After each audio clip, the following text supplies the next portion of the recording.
ይህ ባቡር ማለዳ በቦታው ይደርሳል፣ ማምሻውን ደግሞ ይመለሳል።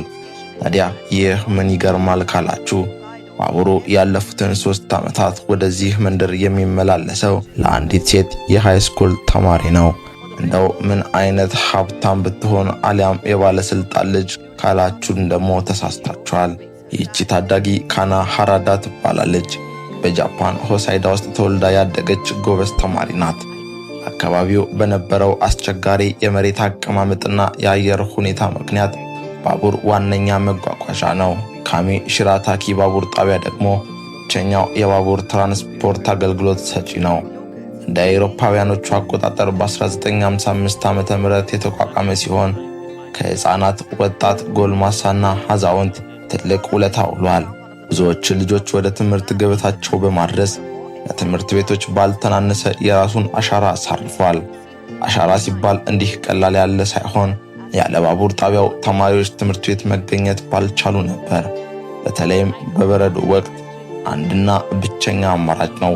መንደሯ አናሳ በመሆኗ ምክንያት አካባቢው የመሰረተ ልማት ትኩረት ያልተሰጠው ሲሆን የአካባቢው ነዋሪዎች ከአካባቢው ወደ ሌሎች ቦታዎች ተዘዋወሩ። የህዝብ ብዛቱም 36 ሰዎች ብቻ ሆነ። ካሚ ሽራታኪ ባቡር ጣቢያ ተሳፋሪ በማጣቱ ምክንያት ለመዘጋት ተገደደ። ነገር ግን ዘወትር የባቡሩ መምጣት የምትጠባበቅ አንድ ዩኒፎርም የለበሰች ተማሪ ፌርማታ ላይ ትታያለች። ይህ ባቡር ጣቢያ ለሷ ትልቅ ትርጉም አለው። ያለዚህ ባቡር ሃራዳ ትምህርቷን መከታተል ቀላል አይሆንላትም።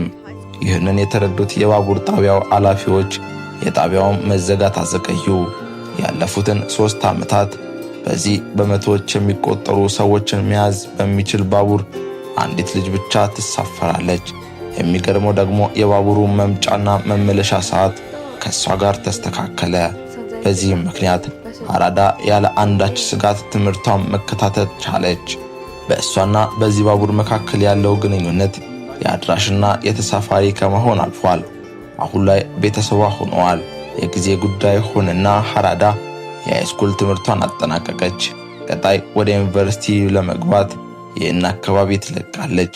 ዛሬ ግን የመጨረሻ ጉዞዋን በዚህ ታማኝ የባቡር ጣቢያ ልታደርግ፣ ታማኙም ባቡር ጣቢያ ከመዘጋቱ በፊት የመጨረሻ ጉዞ ሊያደርግ ተገናኝተዋል። ስሜቱ ለሁለቱም ቀላል አልነበረም። ይህ የጃፓን ለሰዎች ያላቸውን ክብር ያሳየ ድንቅ አጋጣሚ ብዙዎች በመስማት ግርምታቸውን የገለጹበት ሲሆን ከትርፍ በላይ ሰብአዊነት ያየለበት ባህል ሁሉም ሀገር ቢለመድ መልካም ነው ላለው። እወዳችኋለሁ። ሰላም።